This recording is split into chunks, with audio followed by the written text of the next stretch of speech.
Mesdames, Messieurs, bonsoir. Alors nous nous retrouvons aujourd'hui en compagnie d'Oksana, notre chef au Palais des Gourmets, et accompagné de Laurence également, Bonjour. qui a l'habitude des fourneaux et de cet antre pour un voyage initiatique au cœur du Périgord, donc au cœur de la Dordogne. Je crois savoir surtout que nous sommes là aussi pour rendre hommage à une putéolienne Oui. du nom de la Mazille, qui est née à Puteaux, rue Carteau.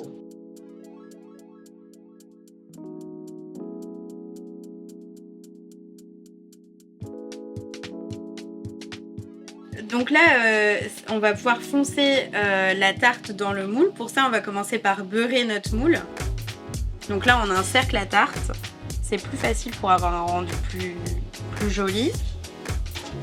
On va commencer à étaler la pâte. Donc là, c'est une pâte sucrée. C'est une pâte qui est utilisée plutôt pour les tartes. C'est le même principe qu'une pâte brisée. C'est juste que dedans, vous avez de la poudre d'amande et du sucre glace. D'accord. Et du coup, on n'a pas de sucre blanc. On a vraiment que le sucre glace et après on a un rendu qui est plutôt sympa en bouche.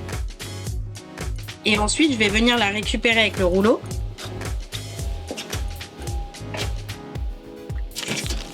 Et je vais la déposer doucement dedans. Et à partir d'ici, je vais commencer à foncer. Donc je vais récupérer ma pâte, je vais l'emmener délicatement sur le fond. On va rabattre l'intégralité. Et on va venir retirer nos bords. Tu pars de l'intérieur et tu racles vers l'extérieur. Tu fais pas comme ça. D'accord. Tu pars vraiment comme ça et après tu lisses comme ça.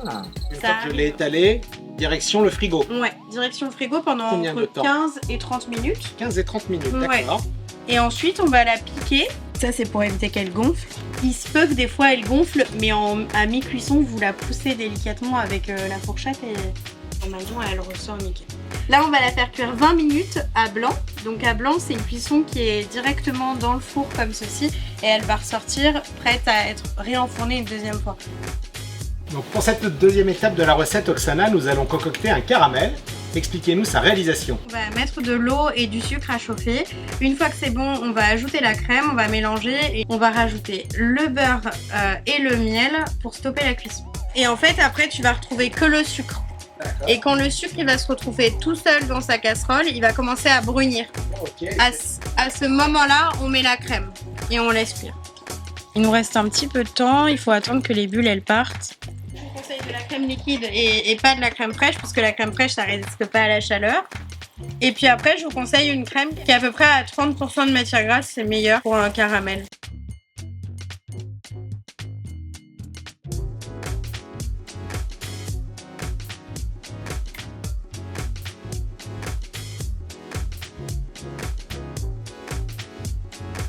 Là, je vais verser mon caramel sur mes noix. Et donc là, on va bien mélanger. Ça, c'est de l'amour et du voyage. Vous savez que le Périgord est le premier producteur de noix en France. Waouh! La franquette, très exactement. C'est la spécialité locale. On va pouvoir casser l'œuf. Donc là, on va mélanger le caramel avec l'œuf.